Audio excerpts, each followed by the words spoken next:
Hello दोस्तों, कैसे हैं आप सब। मेरा नाम उमेश कुमार और मैं आपको पढ़ाने जा रहा हूँ क्लोटिंग फैक्टर और कोगुलेशन पथवे, यानी कि कोगुलेशन का डिटेल पढ़ाने वाले हैं यहाँ पर कि ब्लड का कोगुलेशन कैसे होता है। हीमोस्टैसिस पढ़ा चुका हूँ पिछले वीडियो में, आप लोग देख सकते हैं जाकर, और यहाँ पर आके फिर से इसको पढ़ सकते हैं। तो हीमोस्टैसिस पढ़ा चुका हूँ, ब्लड क्लोटिंग पढ़ाने जा रहा हूँ। पहले क्लोटिंग फैक्टर डिस्कस करेंगे, किसका क्या नाम है, और उसके बाद में क्लोटिंग को डिटेल में एक्सटेंसिव पथवे, इंटेंसिव पथवे और कॉमन पथवे को डिटेल में समझेंगे। एंटी कोगुलेंट कौन होते हैं और कोगुलेशन रेगुलेटर कौन होते हैं, उनके बारे में बात करेंगे। तो चलो शुरू करते हैं।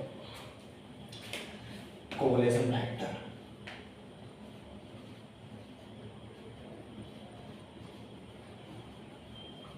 कोगुलेशन फैक्टर के बारे में पहले पढ़ते हैं, जान लेते हैं कि कौन कौन से कोगुलेशन फैक्टर हैं और उनका क्या नाम आता है।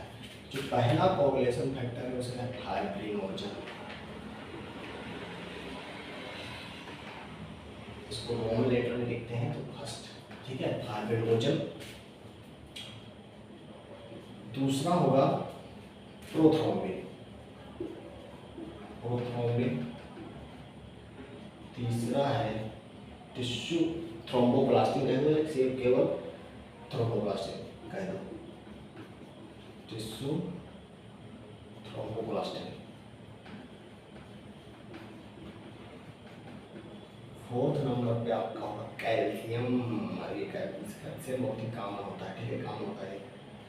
फिफ्थ पे है प्रो प्रो एसिलेरिन, क्या है, प्रो एसिलेरिन। और सिक्स्थ होता नहीं है। सेवेंथ पे आएगा प्रो कन्वर्टिन, क्या आएगा, pro convertin, pro convertin. Eight पे आएगा, एट पे क्या होता है, एंटी हीमोफिलिक फैक्टर ए, एंटी हीमोफिलिक फैक्टर ए, एंटी हीमोफिलिक फैक्टर ए, आप लोग फुल फॉर्म लिखिएगा। नाइन्थ ये होता है एंटी हीमोफिलिक फैक्टर बी, इसे क्रिश्चियन प्रोटीन फैक्टर, क्रिश्चियन बता रहा हूँ यार, क्रिसमस फैक्टर भी कहते हैं, क्रिसमस फैक्टर भी कहते हैं, anti haemophilic factor B. Tenth को कहते हैं Stuart Prower factor, Stuart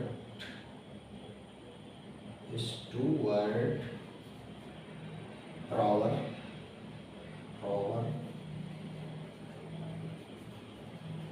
factor, Stuart Prower factor. और 11th जो होता है वो होता है एंटी हीमोफिलिक फैक्टर सी।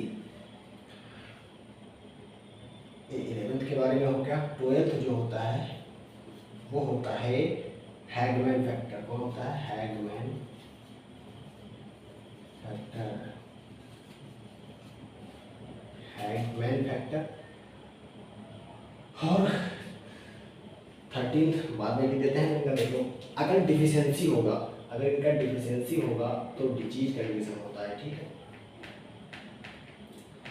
तो डिजीज भी यहाँ पर लिख लेते हैं, अगर ये क्या होंगे, डिफिशियंट होंगे। इसीलिए फाइब्रिनोजन अगर डिफिशियंट है, फाइब्रिनोजन अगर डिफिशियंट है तो क्या होगा, ए लगा देना, फाइब्रिनोजेनेमिया, क्या होगा, उसी का नाम से बस ए लगा देना, ए फाइब्रिनोजेनेमिया हो जाएगा, ठीक है। अगर प्रोथ्रोम्बिन एब्सेंट है तो क्या हो जाएगा, अगर प्रोथ्रोम्बिन तुम्हारा जो होता है, प्रोथ्रोम्बिन के जो होता है तो हाइपोप्रोथ्रोम्बिनेमिया हो जाएगा, हाइपोप्रोथ्रोम्बिनेमिया। तो ये सेकेंडरी टू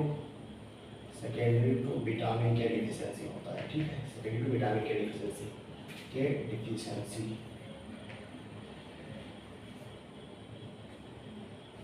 ठीक है। उसके बाद में टिश्यू थ्रोम्बोप्लास्टिन का आप छोड़ दीजिए। उसके बाद कैल्शियम हाइड्रोक्साइड छोड़ दीजिए। प्रोएसिलेरिन है तो पैरा हीमोफीलिया हो जाती है, क्या होता है, पैरा हीमोफीलिया अगर इसकी डिफिशियंसी होगी तो पैरा हीमोफीलिया हो जाएगा। अगर प्रो कन्वर्टिंग का डिफिशियंसी है तो हाइपो कन्वर्टिनेमिया हो जाएगा। क्या हो जाएगा? हाइपो कन्वर्टिनेमिया हो जाता है। यहीं पर एंटी हीमोफिलिक तो हीमोफीलिया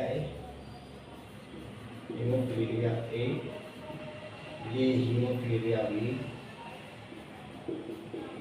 हीमोफीलिया बी वही स्टुअर्ट फ्लॉवर फैक्टर को ऐसे ही छोड़। एंटी हीमोफिलिक फैक्टर जो सी होता है ये इसको प्लाज्मा थ्रोम्बोप्लास्टिन एंटीसेडेंट डिफिशियंसी होता है। इसमें क्या होता है? प्लाज्मा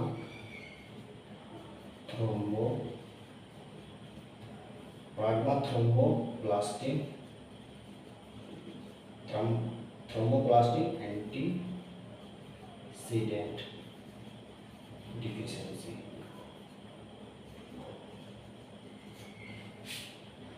और यानी कि स्टुअर्ट फ्लॉवर फैक्टर को PTA यानी प्लाज्मा थ्रोम्बोप्लास्टिन एंटीसेडेंट फैक्टर भी कहते हैं। ठीक है, तो PTA भी कहते हैं इसको, प्लाज्मा थ्रोम्बोप्लास्टिन एंटीसेडेंट भी कहते हैं स्टुअर्ट फ्लॉवर फैक्टर यानी कि फैक्टर 10 को। एंटी हीमो फैक्टर सी जो है वो उसको क्या करो?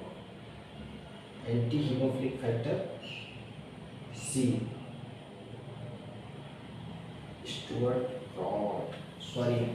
जो एंटी हीमोफिलिक फैक्टर सी था वो कॉज करता था ये वाला, तो ये वाला यहाँ पर लिख देना, ये उल्टा हो गया इस पे है। और इसी को एंटी हीमोफिलिक फैक्टर सी को PTA कहेंगे यानी कि प्लाज्मा थ्रोम्बोप्लास्टिन एंटीसेडेंट कहेंगे। हैगमैन फैक्टर कॉज करेगा हैगमैन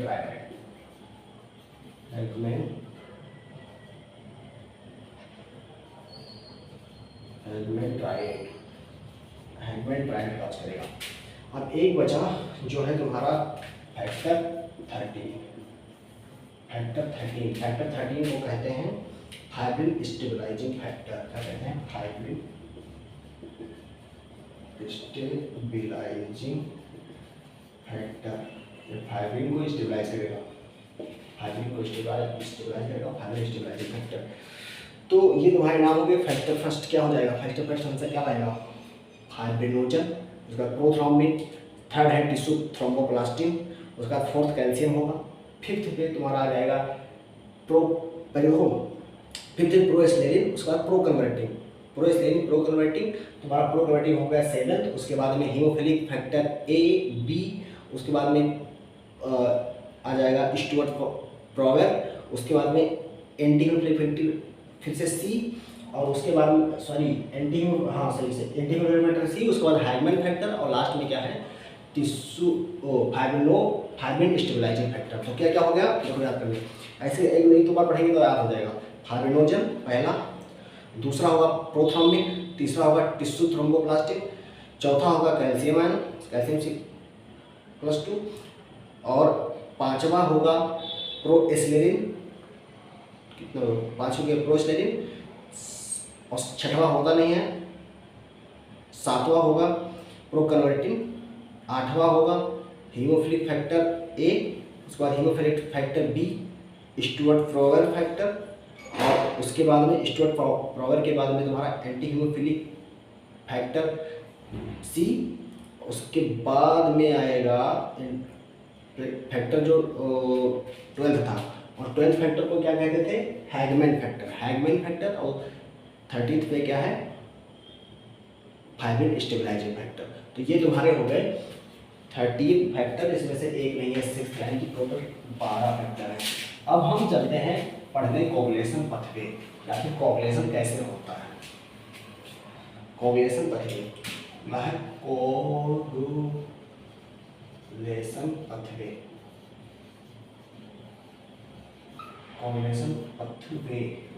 कोगुलेशन पथवे क्या है? देखो कोगुलेशन जो होता है वो एक cascade reaction series of linked reactions के द्वारा होता है, इसे कहते हैं कैस्केड। तो जो क्या है कोगुलेशन पथवे क्या है? सीरीज ऑफ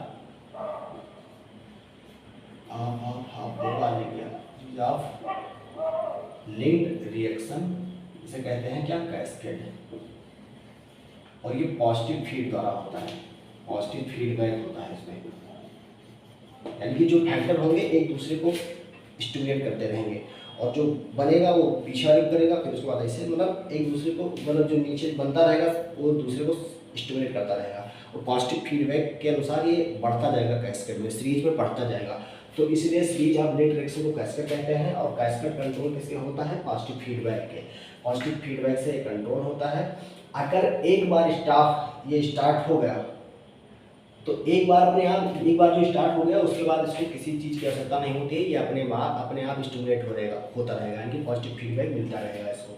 तो सीरीज ऑफ रिएक्शन को कैस्केड कहते हैं और ये पॉजिटिव फीडबैक के अंतर्गत होता है। एक बार स्टार्ट हो गया तो फिर रुकने का नाम नहीं लेता, ठीक है, रोकते हैं उसके कोगुलेटिव फैक्टर जो होते हैं वो रोकते हैं उसको भी रुकना जरूरी है, वरना रुकेगा नहीं तो कोगुलेशन ही नहीं, मतलब पता चलेगा कि कहीं ब्लड जो होता है कोगुलेटिव स्टेज ही बार बार कोगुलेशन कर रहा है, थ्रोम्बस हो जाएगा, एम्बोली हो जाएगा, इसलिए रुकना भी जरूरी है, रुकना ही जरूरी है। अगर नॉर्मल स्टेट में देखा जाए तो जितने भी all factor inactive during normal condition में जितने भी फैक्टर होंगे वो क्या होंगे, इनएक्टिवेटेड होंगे। लेकिन जैसे ही ट्रॉमा होगा all factor activated in series in cascade में क्या होता है, जितने भी और कैस्केड मतलब ब्लड क्लॉटिंग के लिए सभी फैक्टर का एक्टिवेशन होना जरूरी है। अगर एक भी फैक्टर एक्टिवेट नहीं हुआ, अगर एक ऐसा फैक्टर एक्टिवेट नहीं हुआ तो पूरा कोगुलेशन नहीं होगा, इसलिए हर फैक्टर का एक्टिवेशन होना जरूरी है कोगुलेशन में। अब ये तीन पथवे होता है इसका, एक होता है इंट्रिंसिक पथवे,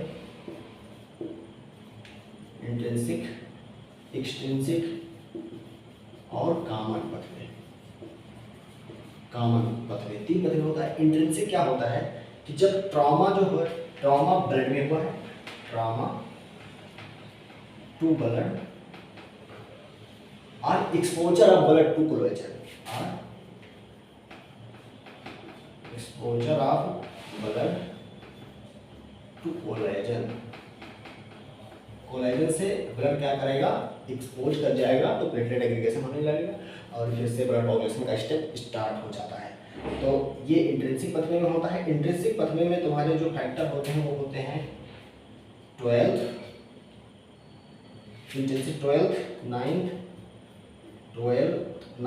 और 11th और 9th, ये तुम्हारे किस में होते हैं, इंट्रिंसिक पथवे में। और 8th भी तो होगा, 8th भी होगा, ये किस में होते हैं, इंट्रिंसिक पथवे में होते हैं। एक्सट्रिंसिक पथवे में है अगर ट्रॉमा टू वैस्कुलर टिश्यू या सराउंडिंग टिश्यू में क्या हो गया, डैमेज हो गया, तो ट्रॉमा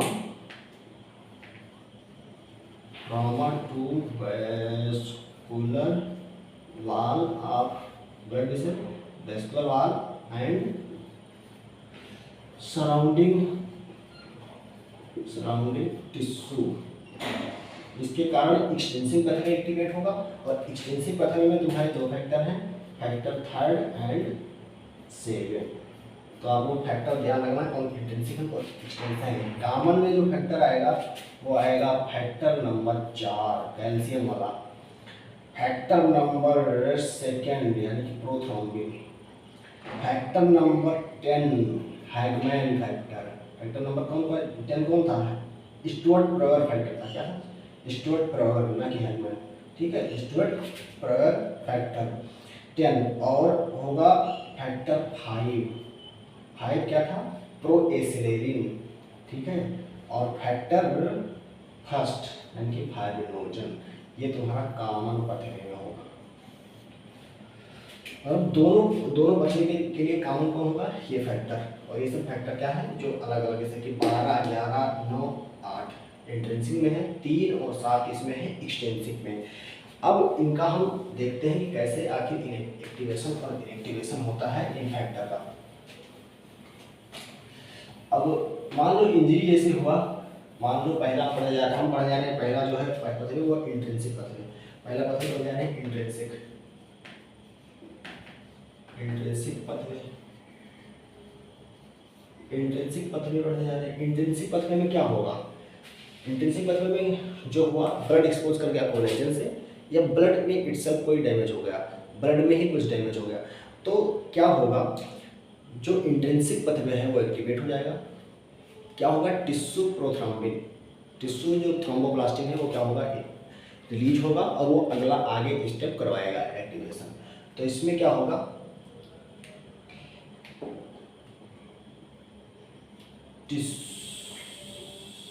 टिश्यू प्रोथ्रोम्बिन जो होता है वो एक्सटेंसिव पथवे में होता है, लेकिन टिश्यू प्रोथ्रोम्बिन यहाँ पर एक्टिवेट नहीं होगा। यहाँ पर फैक्टर 12 जिसे क्या कहते थे, हैगमैन फैक्टर, हैगमैन फैक्टर तुम्हारा HMW यानी कि हाई मॉलिक्यूलर वेट काइनोजन से क्या होगा, एक्टिवेट होगा फैक्टर 12 एक्टिवेटेड फॉर्म में।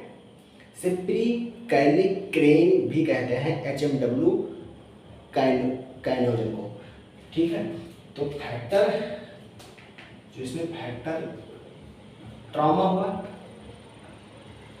हुआ, फैक्टर जो 12 था ये तुम्हारा फैक्टर 12 एक्टिवेटर में चेंज हो जाएगा by the high molecular weight kininogen, जैसे कि प्री कैलिक्रेनिन, ठीक है। इसके द्वारा क्या हो जाएगा, एक्टिवेट हो जाएगा। और जैसे ही 12 क्या हुआ एक्टिवेट, जैसे ही 12 एक्टिवेट हुआ, ये 11th को एक्टिवेट करेगा। 11th को जो इनएक्टिवेट था वो एक्टिवेट फॉर्म में चेंज हो जाएगा, ठीक है, चेंज हो जाएगा एक्टिवेटेड फॉर्म में। 11th चेंज हुआ तो वो क्या करेगा, 8 में ही काम करेगा। 8 जो इनएक्टिवेटेड प्लाज्मा में पड़ा था उसको चेंज कर देगा 8 एक्टिवेटेड फॉर्म में, यानी कि ये तुम्हारा हो गया इंट्रिंसिक पथवे। अब एक्सट्रिंसिक पथवे में क्या होता है, इंट्रिंसिक पथवे क्या होगा, इसमें प्लेटलेट फैक्टर 3 रिलीज होगा, यानी कि टिश्यू थ्रोम्बोप्लास्टिन रिलीज होगा। टिश्यू थ्रोम्बोप्लास्टिन रिलीज जब होगा तो ये एक्टिवेट करेगा फर्दर प्रोसेस जो इसके मतलब घटक हो गए। तो इसको याद करने के लिए इंट्रिंसिक वाला क्या करोगे, 12 को ऊपर रखो, उसके बाद 11 कर दो, उसके बाद में उसे नीचे और 9 कर दो, और 9 के बाद 8 कर दो। इसमें एक बीच में नहीं है 10, ठीक है, और नीचे तक आ रहा है। तो 12, 11, 9, 8, उसके बाद 10 बीच में नहीं है। वहीं पर जो एक्सट्रिंसिक पथवे होगा, एक्सट्रिंसिक पथवे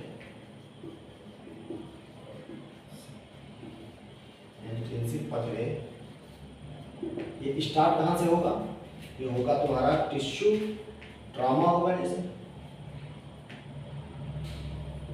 मान लो क्या हुआ, ट्रॉमा होने से क्या होगा, जो इनएक्टिवेटेड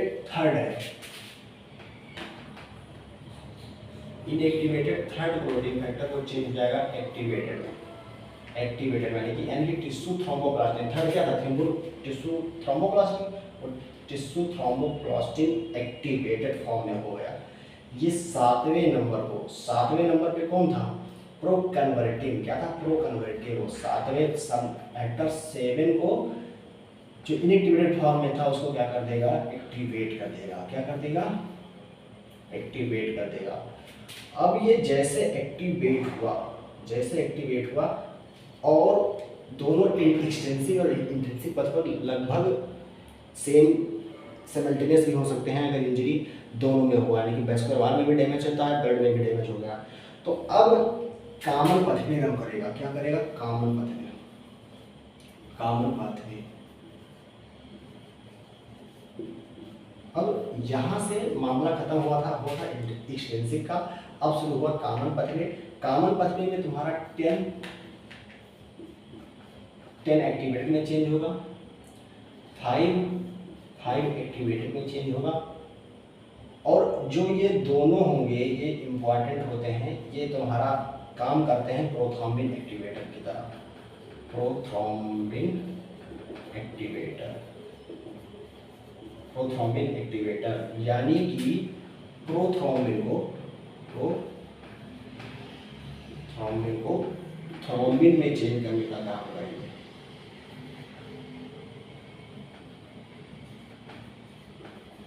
थ्रोम्बिन में चेंज करने का काम कौन करेंगे? ये दो, 10A एंड 5A। 10 क्या था? 10 क्या था? स्टुअर्ट प्रॉवर फैक्टर, और 5 क्या था? प्रो एस्लेरिन। क्या था? प्रो एस्लेरिन। ये तुम्हारा प्रोथ्रोम्बिन को थ्रोम्बिन में चेंज कर देगा, यानी कि प्रोथ्रोम्बिन एक्टिवेटर की तरह काम करना है। ये तुम्हारा होगा कॉमन फैक्टर, कॉमन पथवे। अब कॉमन ऊपर वाला हम क्या करना है, इसको आप लोग लिख लीजिएगा। अब ये थ्रोम्बिन बन गया, ये क्या करेगा? फाइब्रिनोजन यानी कि फैक्टर 1 को क्या करेगा? जो इनएक्टिवेटेड था उसको चेंज कर देगा फाइब्रिन में। फाइब्रिन जो कि यह मोनोमर है, और ये क्या हो गया? Factor first activated. ठीक है, तो ये कौन काम करेगा यहाँ पे? थ्रोम्बिन क्या करेगा? ये काम करेगा और क्लॉट फॉर्मेशन हो जाएगा। फाइब्रिन में क्या होगा? उसके बाद में जो ये फाइब्रिन है, फाइब्रिन के बाद में क्या आएगा? फैक्टर 13 आएगा। फैक्टर 13 क्या करेगा? फाइब्रिन स्टेबलाइजिंग फैक्टर होता है, जो फाइब्रिन को स्टेबलाइज कर देगा। फाइब्रिन को क्या कर देगा? स्टेबलाइज करेगा। तो यहाँ पर आएगा फैक्टर 13 एक्टिवेटेड फॉर्म में, और ये स्टेबलाइज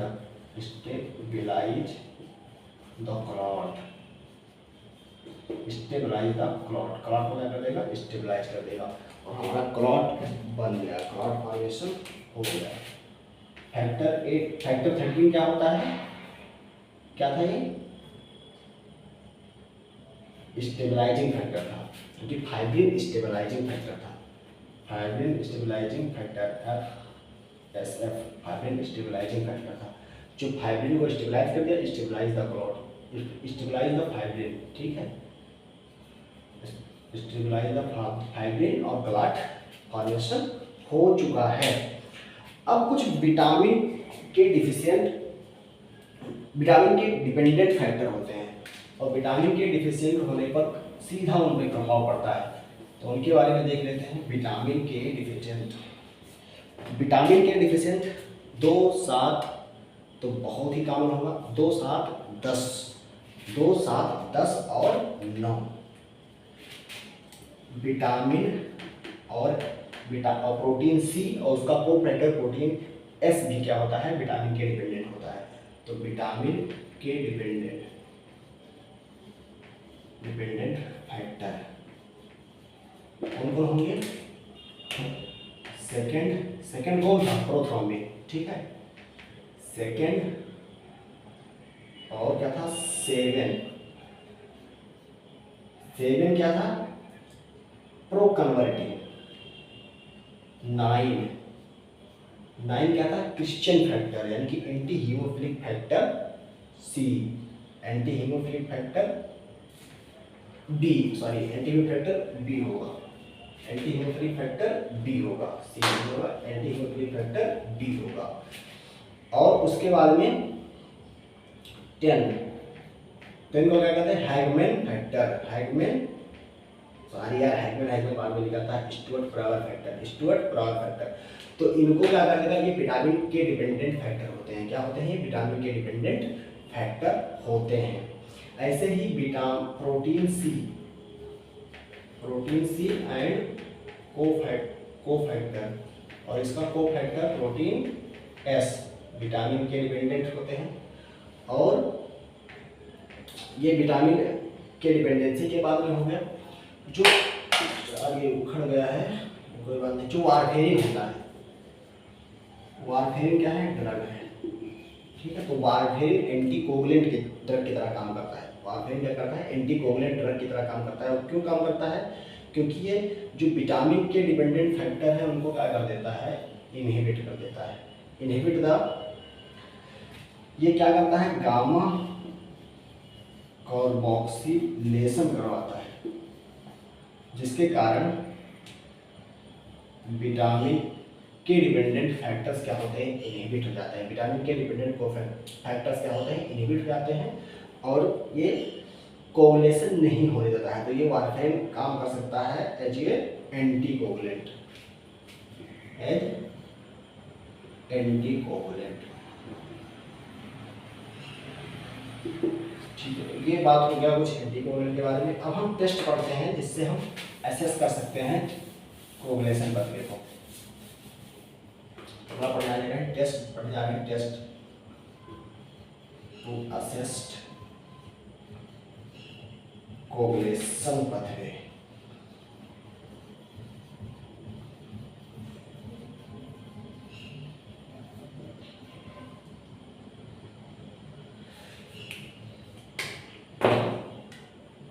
टेस्ट पढ़ने जा रहे हैं जो कि कोगुलेशन पथवे को असेस्ट करते हैं। तो पहला जो टेस्ट है वो है प्रोथ्रोम्बिन टाइम। पहला है प्रोथ्रोम्बिन टाइम। प्रोथ्रोम्बिन टाइम में क्या होता है, ये एक्सटेंसिव और कॉमन पथवे का टेस्ट होता है। ये जो प्रोथ्रोम्बिन टाइम है ये एक्सटेंसिव एंड कॉमन पथवे को असेस्ट करने के लिए, चेक करने के लिए, कॉमन पथवे के लिए होता है, एक्सटेंसिव एंड कॉमन पथवे के लिए होता है। इसमें प्लाज्मा क्लोटिंग होती है, प्लाज्मा क्लोटिंग होती है जब when added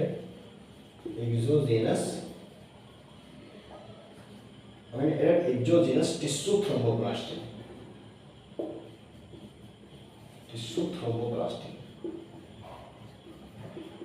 जब इसमें क्या किया गया कि बाहर से टिश्यू थ्रोम्बोप्लास्टिन डाल दिया गया, बाहर से टिश्यू थ्रोम्बोप्लास्टिन डाल दिया गया, जिसके कारण कोगुलेशन हो गया। तो वो एक्सटेंसिव एंड कॉमन पथवे को असेस्ट करेगा, यानी कि उसको बताएगा।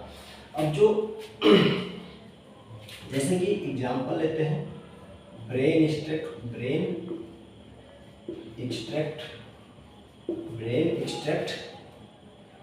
And calcium.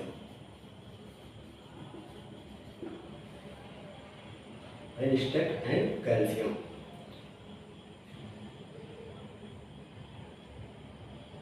When added exogenously tissue thromboplastin एक्सोजेनसली क्या कर दिया गया है, ऐड कर दिया गया है। किसमें ऐड कर दिया है, ब्रेन एक्सट्रैक्ट में। तो ब्रेन एक्सट्रैक्ट में क्या हो जाएगा, ब्रेन एक्सट्रैक्ट का क्या हो जाएगा, कोगुलेशन होगा। और उसका टाइम हम पता कर लेंगे। जो नॉर्मल वैल्यू आएगा क्लोटिंग का, नॉर्मल वैल्यू ऑफ क्लोटिंग वो कितना आएगा, 11 से 16 सेकेंड। कितना आएगा, 11 to 16 सेकेंड में क्या हो जाएगा, क्लोट फॉर्मेशन हो जाएगा।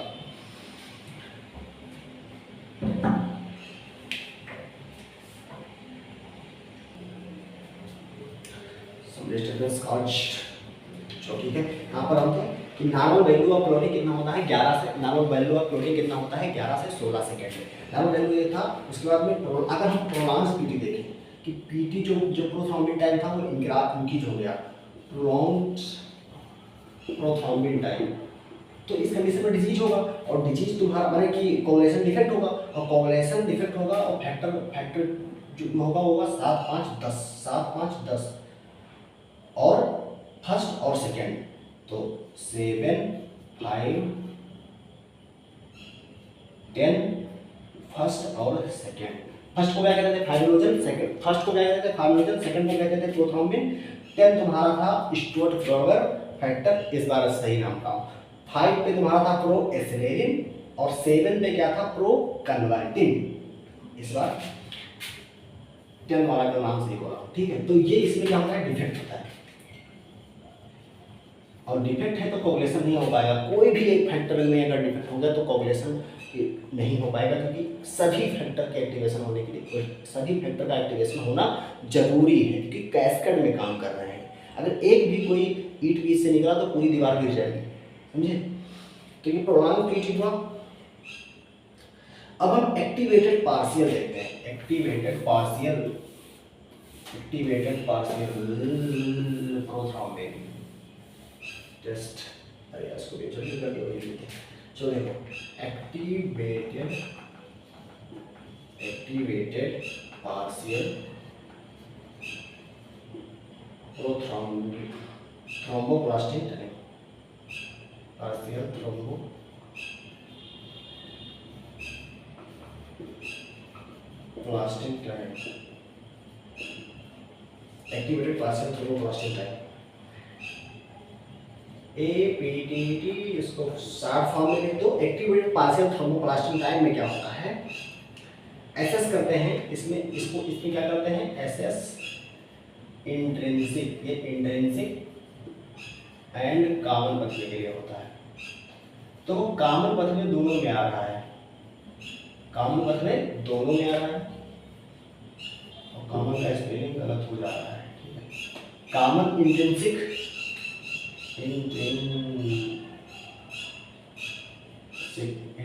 एंड कॉमन पथले को एसेस करने में इसका यूज किया जाता है। इसमें क्या होता है, इसमें प्लाज्मा क्लोटिंग होती है ड्यू टू कॉलिंग, प्लाज्मा को बाहर निकालने में क्लोट कराएंगे तो प्लाज्मा क्लोटिंग होगा ड्यू टू कॉलिन।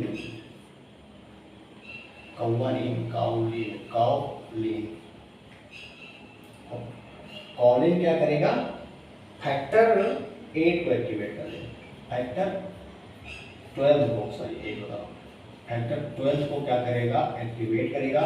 और फैक्टर 12 पता है क्या है, हैगमैन फैक्टर। क्या था, हैगमैन। तो कॉलिन क्या करेगा, हैगमैन फैक्टर को एक्टिवेट कर देगा।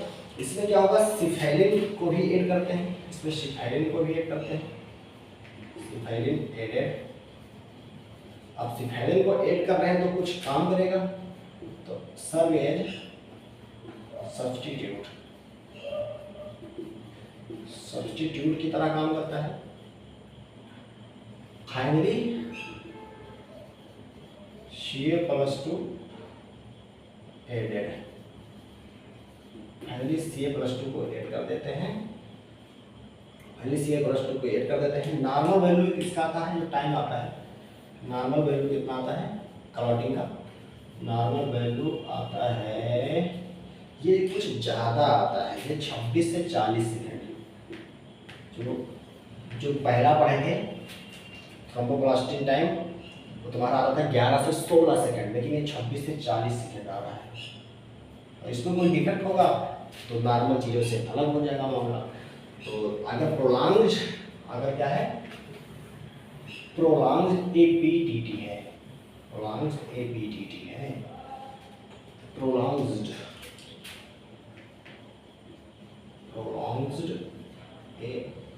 एक्टिवेटेड पार्शियल थ्रोम्बोप्लास्टिन टाइम, ठीक है। अगर प्रोलॉन्ग्ड बढ़ गया है तो क्या होगा, डिफेक्ट होगा किसमें, defect in factor 8, factor 9, factor 8, 9, 10, 11, 12, 10, 11, 12 और 5 को क्या कहते हैं, प्रो एसिलेरिन। 8 नंबर कौन था, anti haemophilic factor A।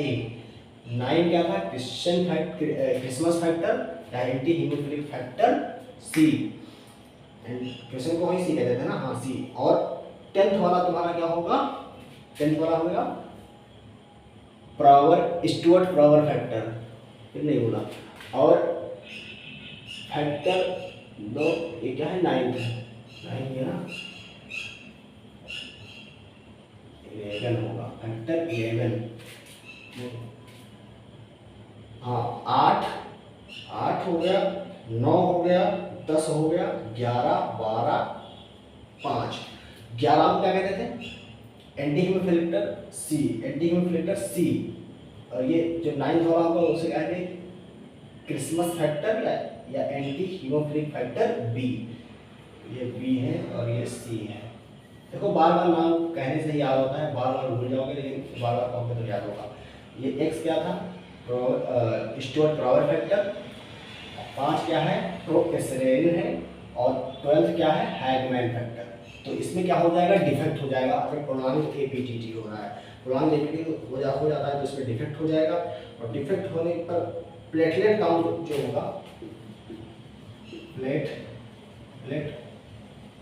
Count अगर देखें तो 1.5 to 4 लाख सेल और mm³ होता है।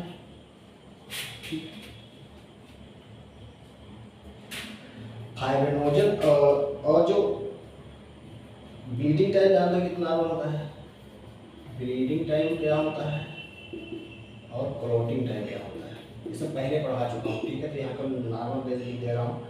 जो ब्लीडिंग टाइम होता है 2 से 8 मिनट, 2 से 8 मिनट, ये 3 से 6 मिनट तुम्हारा क्या होता है, क्लॉटिंग टाइम। 3 से 6 क्या होता है, क्लॉटिंग टाइम। यहाँ पर एक फैक्टर और जोड़ देना, फर्स्ट और सेकेंड फैक्टर में भी डिफेक्ट होता है, यानी कि प्रोथ्रोम्बिन और फाइब्रिनोजन फैक्टर में भी क्या होता है, डिफेक्ट होता है। तो ये तुम्हारा खत्म हुआ कुछ चीज़ें। अब हम चलते हैं coagulator and anti coagulation balance. Coagulation और एंटी कोआगुलेशन में बैलेंस कैसे होगा उसके बारे में पढ़ते हैं। देखो वीडियो हल्का बड़ा हो जाता है, इसका मतलब ये नहीं कि आप ना देखें कि वीडियो बड़ा हो रहा है, बहुत काफ़ी चीज़ बताई जा रही होगी तभी तो वीडियो बड़ा होगा ना, बिना बताए वीडियो कैसे बड़ा हो जाएगा। तो काफ़ी चीज़ें हैं, फिर पढ़ते रहोगे तो आपको बड़ा नहीं लगेगा। अगर आप नोट कर रहे हैं तो आपको बड़ा नहीं लगेगा video.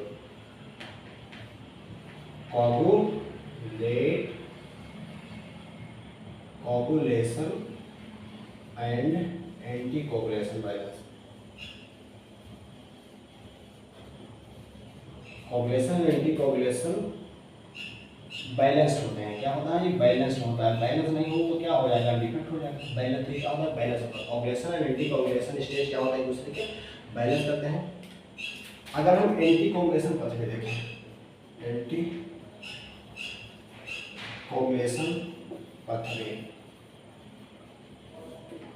Anti coagulation पथवे। Anti coagulation पथवे में क्या होता है, एंटी कोआगुलेशन पथवे में क्या होता है, इसमें जो थ्रोम्बिन होता है, थ्रोम्बिन क्या होता है, कोआगुलेशन का एक्टिवेटर है, लेकिन जब वो थ्रोम्बो मॉडलिंग से जुड़ जाता है तो वो क्या होता है, इनएक्टिवेटर ऑफ कोआगुलेशन, कोआगुलेशन नहीं होने देता है, एंटी कोआगुलेंट की तरह काम करता है।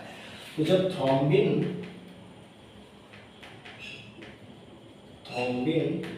प्लस थ्रोम्बो मॉडलिन होगा, थ्रोम्बो मॉडलिन होगा तो ये स्टिमुलेट करेगा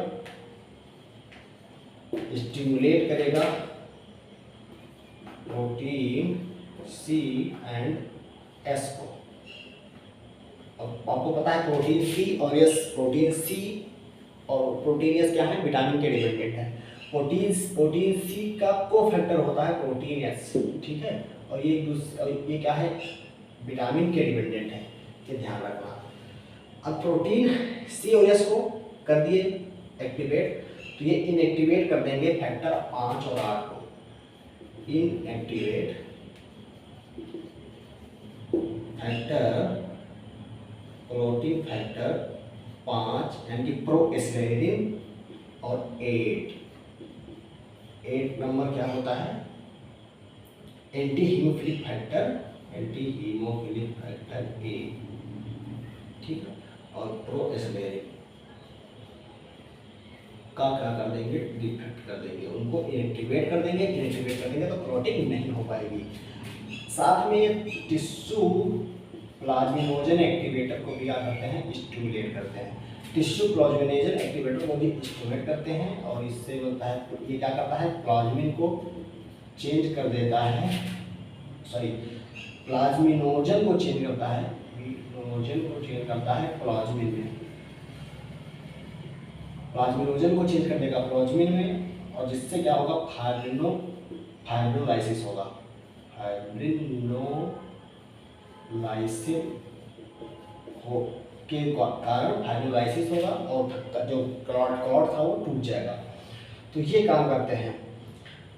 अब 2 चीज़ और देखते हैं, जगह खाली करते हैं, उसके बाद देखते हैं।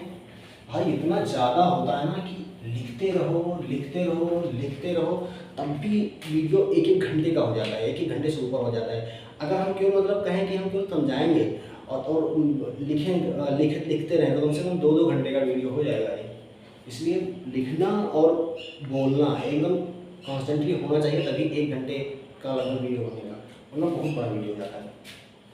Antithrombin 3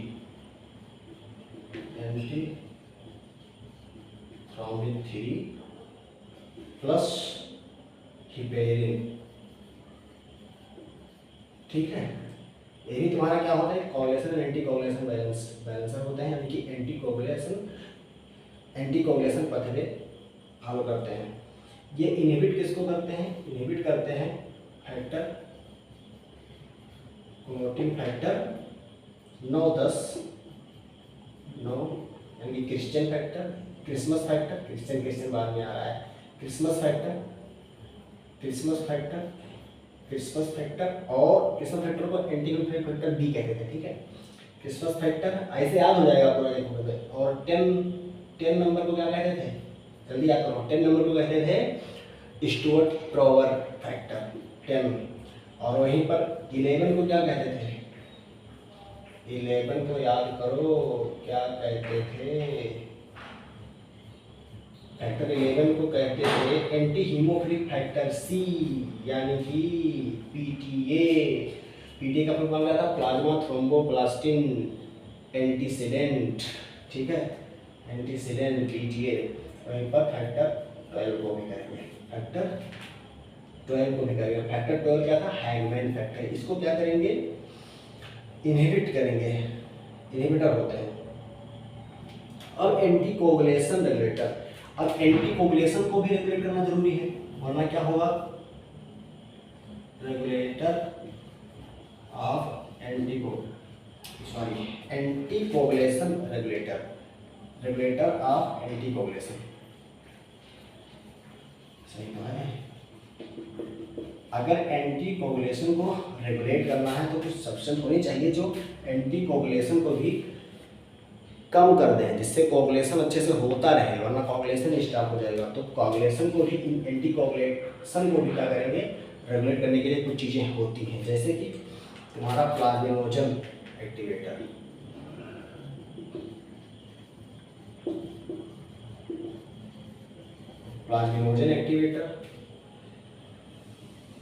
inhibitor,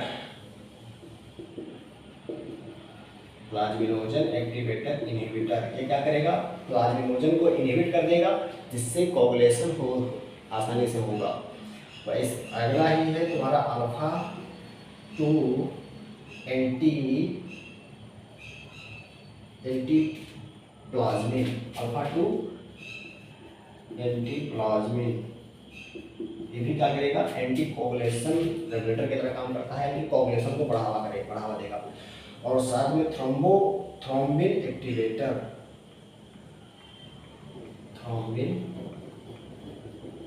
एक्टिवेटेबल